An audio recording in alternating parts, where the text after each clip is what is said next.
All right, 44 days until my nephew's wedding in Porto, Portugal.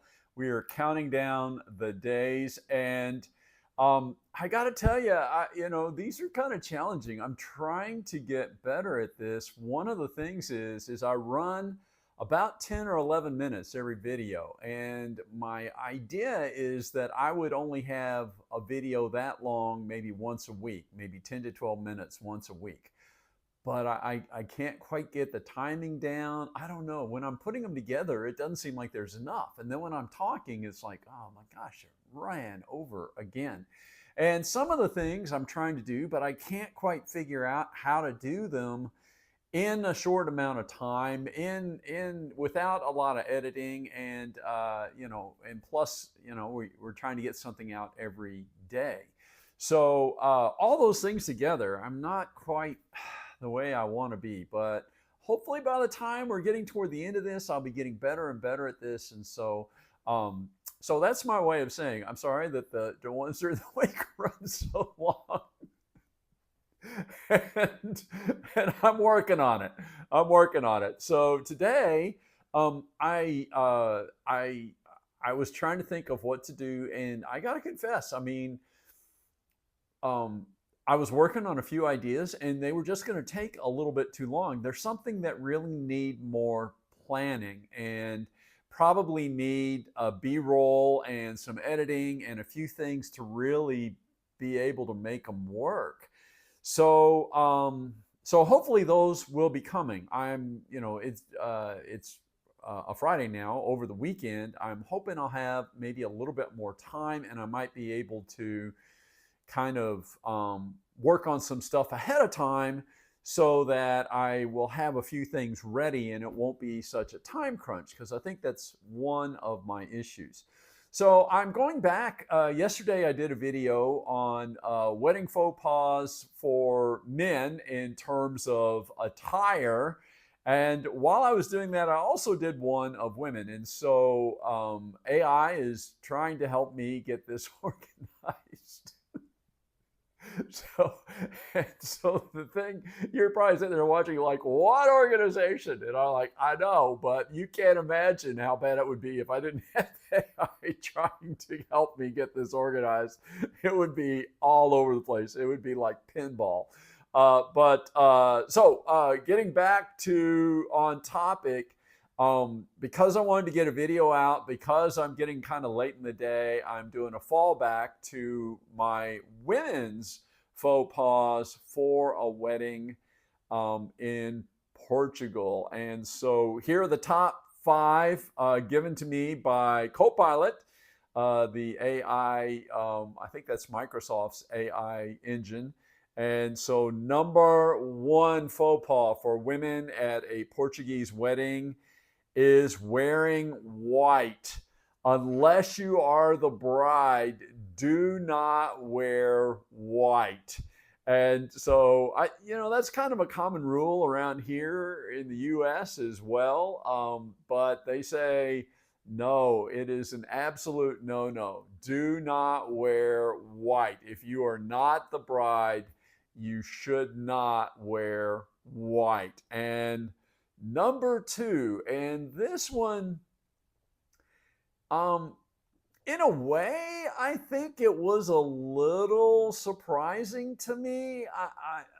The second one is, do not wear too revealing clothes. And I mean, there's part of me that kind of understands on one level that, of course, you don't, you're at a wedding, and you want to look good, but it's not a what's the word I'm searching for? It's not a pickup bar. It's not something where you are wearing that kind of stuff. But on the other hand, I thought, when I go to a lot of events in various countries, especially Latino countries, Latin America, the women are always dressed to the nines, and they always look fantastic. But I would say, I don't, maybe revealing isn't the right word, but it is. I mean, they wear many times very tight clothes. Um, and they always look great. They look fantastic.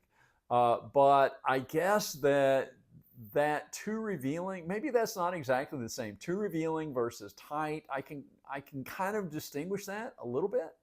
But according to my friend AI, Copilot, who knows everything on the internet, they say absolutely not. At a Portuguese wedding, do not wear clothes that are too revealing. And again, these are women's faux pas, women's fashion faux pas at Portuguese weddings.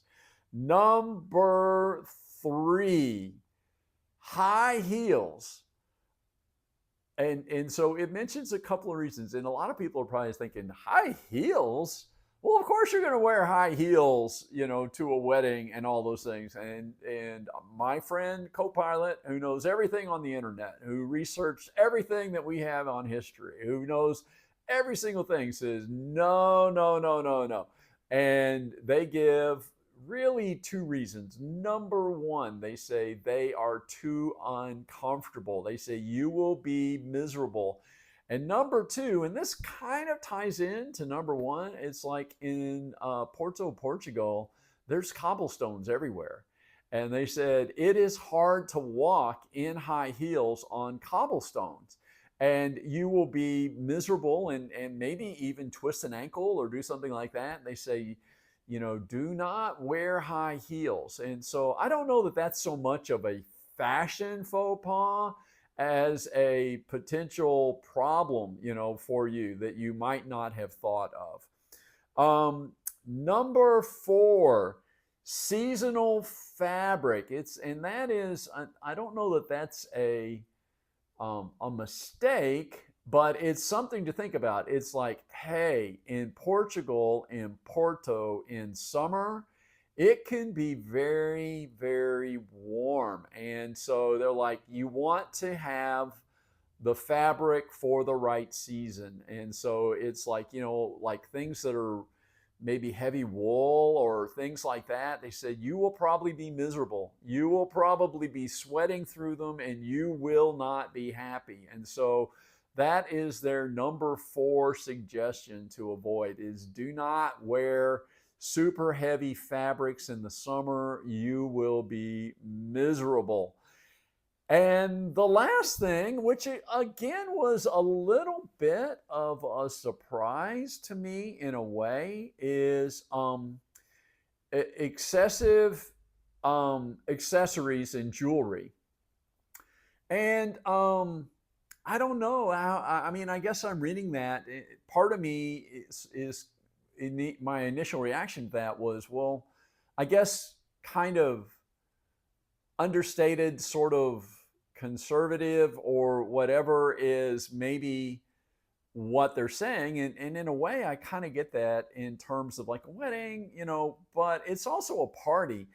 And I think some of these, when I did the ones for the men, a lot of those fashion faux pas had an underlying assumption that you were going to be, the ceremony was going to be in a church.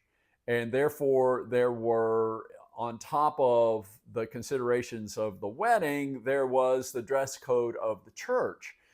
But we're not going to be in a church. But I can kind of get that, hey, if you overdo it, it can lead to other problems. And so their suggestion is, hey, if you want to accessorize, that's okay. Just don't overdo it. And so those are the 5 top fashion faux pas for women at a wedding in Porto, Portugal. Okay, so I know I keep promising these things. I am hoping to have a little more time to put together some stuff that's maybe a little bit more complicated in the next week. Tomorrow, it will be the first week. We'll be done with the first week. It will be the 8th video. And so tomorrow, probably the main thing I'm going to do is it will be a summary of what all we did this last week and some thoughts. And no, I still have not busted a move. Although I really am working on it. That's one of the things I was trying to see if I can get together today, and I just can't get it together yet. So, cross your fingers for me. Wish me luck. If you have suggestions about things to do, I think I have a line on something I'm going to try. Cross your fingers for me, and we'll see how it goes. And that's it. That is, we have 44 days from today, and is that right? I think I have it. No, 43 days. 43? No, 44 days from today, and we'll have the wedding. So that's it, my friends. Have a great day, and I will talk to you tomorrow. Take care.